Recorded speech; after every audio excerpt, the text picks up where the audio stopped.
ప్రభు శిష్యులు అనే ఈ శీర్షికలో మనం భక్తుడైన పేతురు గారి గురించి అధ్యయనం చేస్తూ వస్తున్నాం. సంవత్సరాలు గడిచే కొద్దీ, తరాలు మారే కొద్దీ వాక్యం నిత్య నూతనంగా మారుతూనే ఉంటుంది. స్వచ్ఛ జల ప్రవాహం లేఖన వ్యాఖ్యానం.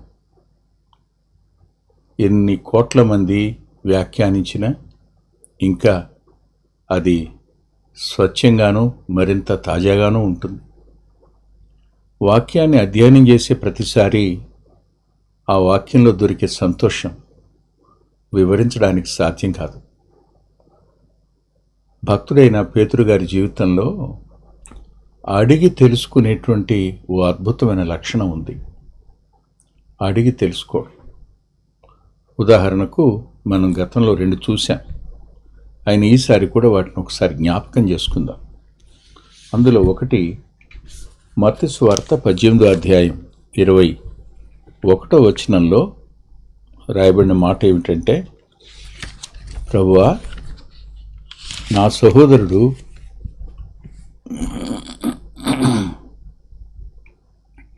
నా ఎడల తప్పిదం చేస్తే ఎన్నిసార్లు క్షమించాలి? ఓ ప్రశ్న. రెండవ ప్రశ్న యోహాను సువార్త 13వ అధ్యాయం 36వ వచనంలో, ప్రభువా, యోహాను సువార్త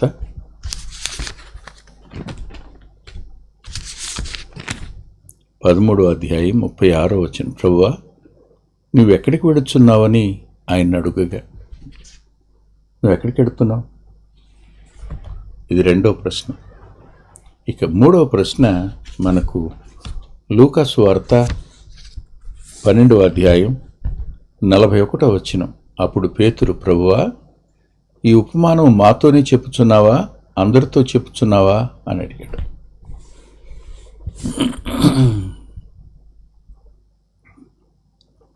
ఆశ్చర్యకరమైన ఒక లక్షణం అడిగి తెలుసుకోవడం. కొంతమంది అడిగి తెలుసుకోవడాన్ని నామోషిగా ఫీల్ అవుతారు. మరి కొంతమంది అడగడం అనేది బిలో డిగ్నిటీగా ఫీల్ అవుతారు. మరి కొంతమంది అడగడానికి అసలు ఇష్టపడరు. తెలియకపోయినా తెలిసినట్టు నటిస్తారు. అర్థం కాకపోయినా అర్థమైనట్టుగా ఉంటారు. నష్టపోయేది అందుకే. చదువు వద్దనైనా, వాక్యం వద్దనైనా, ఎక్కడైనా. పేతురు గారు అడిగిన 3 ప్రశ్నలు 3 ప్రత్యేకమైన సందర్భాలకు సంబంధించినవి. మొదటి సందర్భం క్షమాపణ. అది ఆత్మ సంబంధమైన అభ్యాసాన్ని గురించింది.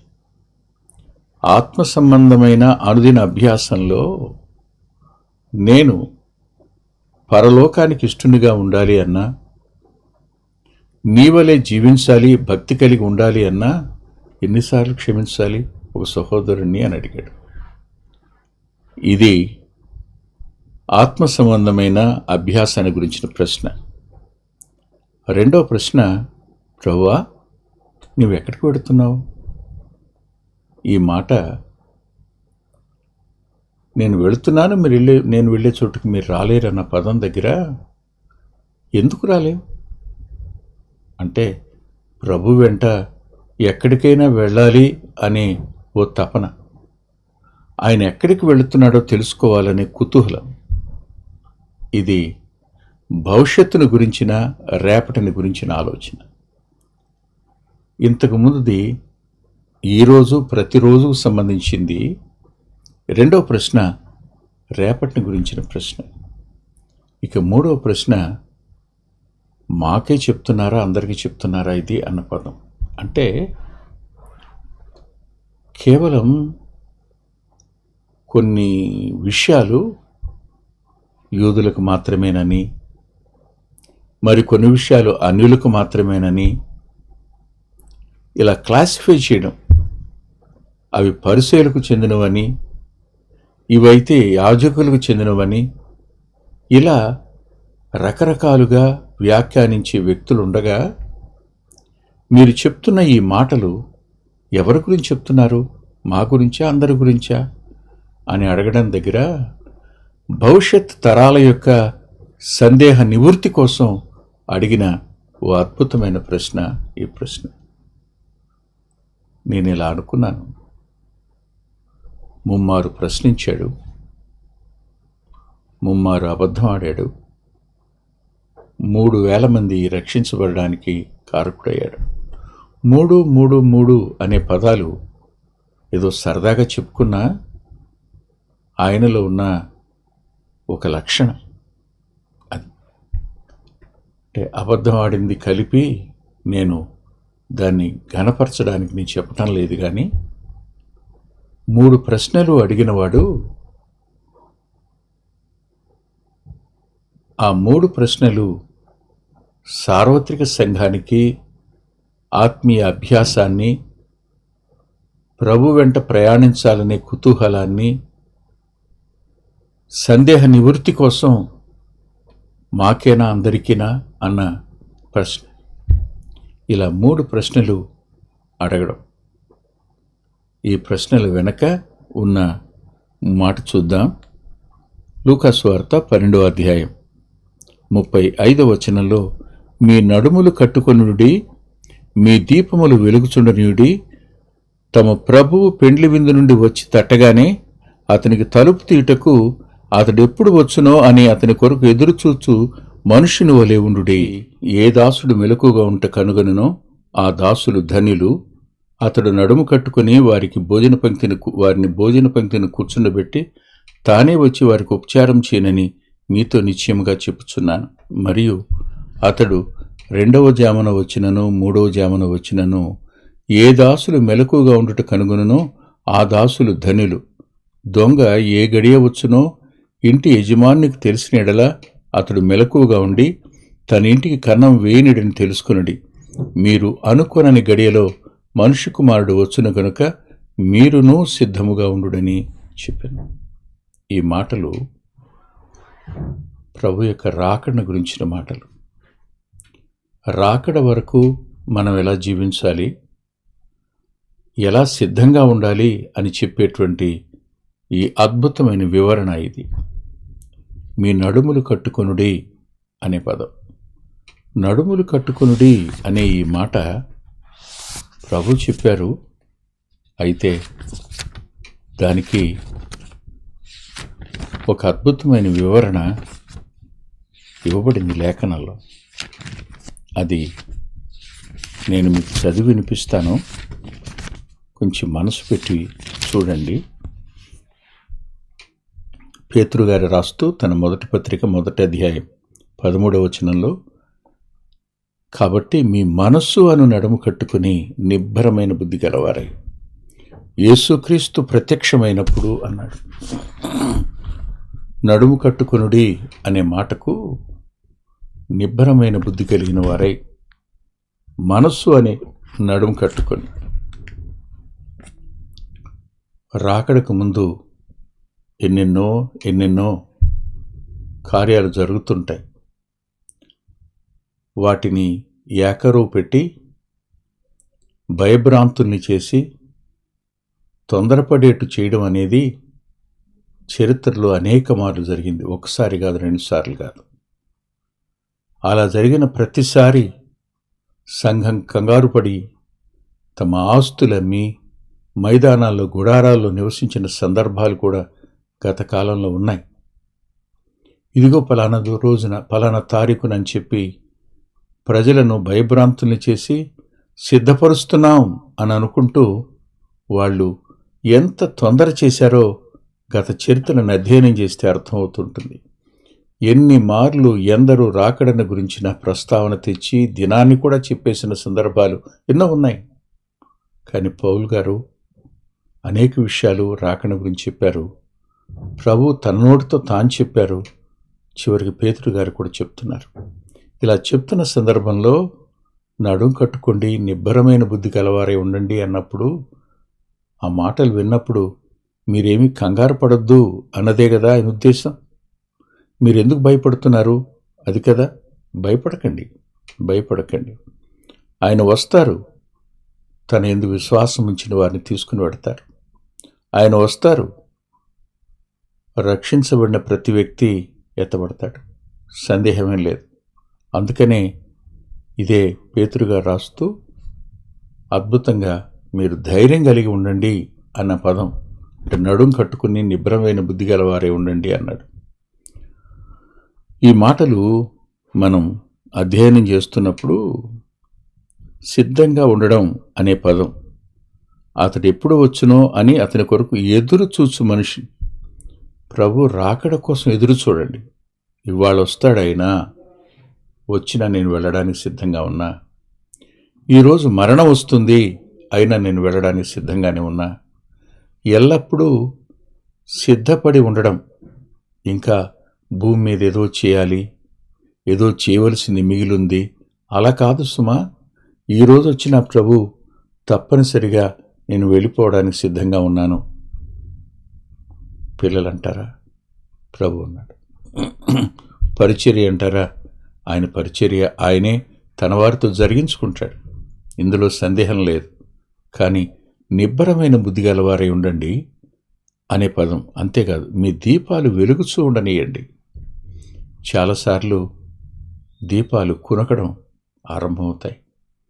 చాలా మార్లు దీపాలు కొడిగట్టిపోయే ప్రమాదం కూడా ఉంది. ఈ మాటలు చెప్తున్నప్పుడు మనం ప్రభు కోసం వెలగవలసిన రీతిలో, మండవలసిన రీతిలో, ప్రకాశించవలసిన రీతిలో మనం ప్రకాశించటం లేదు అనేది స్పష్టంగా అర్థమవుతున్న సంగతి. ఆలోచించండి. ఈ మాటలు చెప్తూ ప్రభు మీరు ఎదురు చూసే మనిషిని వలె ఉండండి. నెంబర్ 1. రెండవ మాట అన్నాడు కదా ఆయన, మెలకువగా ఉండండి. మెలకువగా ఉండండి అన్న పదానికి అద్భుతమైన అర్థం ఏమిటో తెలుసా? ఆయన వస్తారు, ఆయనకి ఇష్టలుగా ఉండండి. ఎవరు ఆయనకి ఇష్టలు? విశ్వాసం మీద దాడి జరుగుతుంది, పరిశుద్ధత మీద దాడి జరుగుతుంది. మీరు మెలకువగా ఉండడం అనే పదం, ఆయన ఎప్పుడు వచ్చినా మీరు విశ్వాసం గలవారై, పరిశుద్ధత కలవారై మీరుండాలి అన్నది ఇందులో ధ్వనించిన పదం. అంతేకాదు, 3వ మాట చూడండి. ఆయన మొదటి జామునే వచ్చినా, 2వ జామునే వచ్చినా, 3వ జామునే వచ్చినా, ఏ దాసుడు మెలకువగా ఉండుట కనుగొనునో ఆ దాసులు ధన్యులు అనే పదం. అంటే ఆలస్యం అయ్యే కొద్దీ మనుషులకు నిరాశ వచ్చే ప్రమాదం ఉంది. క్రైస్తవ్యంలో నేటికి అనేక మందికి ఉన్న ఒక సంగతి ఏమిటంటే, మనం జాగ్రత్తగా ఉంటామని నానొస్తాడరా అని అమ్మ చెప్పినట్టే అనుకుంటున్నారు. అలా కాదండి. ఆయన వస్తానన్నాడు, ఖచ్చితంగా వస్తాడు. మాట తప్పుడు ఆయన నేను మానవునిగా జన్మిస్తాను కన్యకకు అని 650 సంవత్సరాల క్రితం ఆయన జననానికి ముందు చెప్పారు. జరిగింది అది ఖచ్చితంగా. అంత మాత్రమే కాదు, ఆయన వచ్చిన తరువాత ఎవరికి సువార్త ప్రకటిస్తాడో ఆ మాట కూడా చెప్పాడు. అది నెరవేరింది. అంత మాత్రమే కాదు, ఆయన ఎలా సిలువ వేయబడతాడో ముందే చెప్పాడు. ఇవన్నీ జరిగాయి. ఆయన తిరిగి లేస్తానన్నారు, తిరిగి లేచారు. నేను వెళ్ళి ఆదరణకర్తను పంపుతాను అన్నారు, పంపారు. వస్తాను తిరిగి అన్నారు, వస్తారు. మాట తప్పడాయన. అంటే అర్థం ఏమిటి? మనం ఆయన కొరకు నిజాయితీగా ఎప్పుడు వచ్చినా నా ప్రభు నమ్మదగినవాడు, ఖచ్చితంగా వస్తాడు అనే దృఢమైన జీవం కలిగిన నిరీక్షణతో మనం ఉండాలి అన్నది లేఖనాలు. ఈ లేఖనాలు చెప్తూ ఉండగా పేతురు గారికి ఆలోచన వచ్చింది. ఇది అపోస్తులమైన మా కోసమేనా, అందరి కోసమా అని. అప్పుడు ప్రభు ఇలా అన్నాడు, తగిన కాలమున ప్రతివానికి ఆహారం పెట్టుటకు యజమానుడు తన ఇంటి వారి మీద నియమించునట్టి నమ్మకమైన బుద్ధిగల గృహ నిర్వాహకుడెవడు? ఎవరి ప్రభు వచ్చి వారు అలాగు చేచుంట కనుగొన్నో ఆ దాసుడు ధనుడు. అతడు తన కలిగిన దానినంతటి మీద వాణ్ణి ఉంచునని మీతో నిజముగా చెప్పుచున్నాను అన్నాడు. ఏమిటి దీని అర్థం? మాతోనే చెప్తున్నారా, అందరితోనే చెప్తున్నారా అన్నప్పుడు తగిన కాలమున ప్రతివానికి అన్నాడు. అంటే ఇది చెప్తుంది ఎవరికి? కేవలం అపోస్తలులకు మాత్రమే కాదు, సంఘంలో ఉన్న ప్రతి వ్యక్తికి. సేవకుడైనా, సువార్థికుడైనా, కాపరి అయినా, ఎవరైనా, పరిచారకుడైనా, విశ్వాసి అయినా, ఎవరైనా, అందరూ ప్రతివానికి తగిన కాలాన్న ఆహారం పెట్టేవాడు ఆయన అంటూ ప్రతి వ్యక్తికి సంఘంలో వాని బాధ్యత ఉంది. సంఘక్షేమం కోసం ప్రతివానికి ఆయనే ఆయా వరాలు ఇచ్చాడని కూడా రాసింది లేఖనంలో. ప్రతి దాని గురించి మనం లెక్క చెప్పాలి అంటే ఇది అందరి కోసం చెప్పబడుతున్న మాట అనేది ప్రభు చెప్పిన లేఖనం. అంతేకాదు, దినాలు గడిచే కొద్దీ జరిగే ప్రమాదాన్ని కూడా ప్రభు చెప్పారు. ఆయన ఆలస్యం చేస్తున్నాడని ఆ గృహ నిర్వాహకుడు ఏం చేస్తున్నాడట? తిని త్రాగి మత్తుగా ఉండసాగి. 12వ అధ్యాయంలో 45వ వచనం రాసిన మాట. ఆలస్యం అయినప్పుడు జరిగే ప్రమాదం. ధనం ఎక్కువ అవుతుంది, పొగిడేవాళ్ళు పెరుగుతుంటారు, మత్తులోకి ప్రతి వ్యక్తి, ప్రతి సేవకుడు జోగే వీలుంది.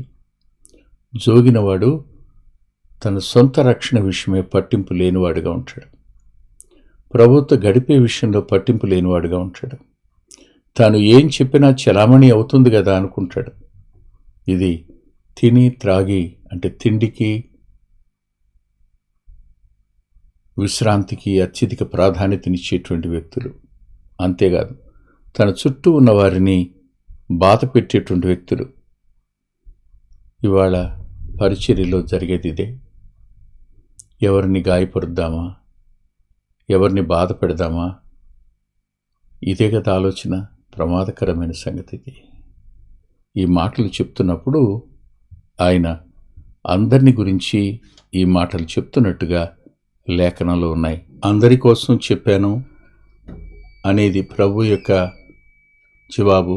అది పేతురు అడగడం ద్వారానే జరిగింది. స్పష్టంగా సార్వత్రిక సంఘానికి రాకడ వరకు నిలిచి ఉండే ఈ మాటలు పేతురు అడిగిన ప్రశ్నలో నుంచి పుట్టాయి.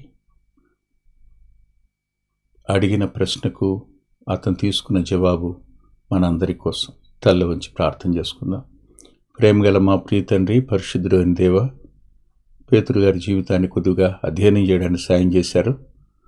కొద్దిపాటి ఆటంకం జరిగిన దానంతటినీ అధిగమించడానికి కృప చూపించారు. ముందున్న సమయాన్ని దీవెనగా మార్చండి. యేసుక్రీస్తు ప్రభు వారి పేరిట ప్రార్థిస్తున్నాం తండ్రి, ఆమేన్. ప్రభు చిత్తమైతే ఆదివారం 9:30 గంటలకు లైవ్లో కలుసుకుందాం.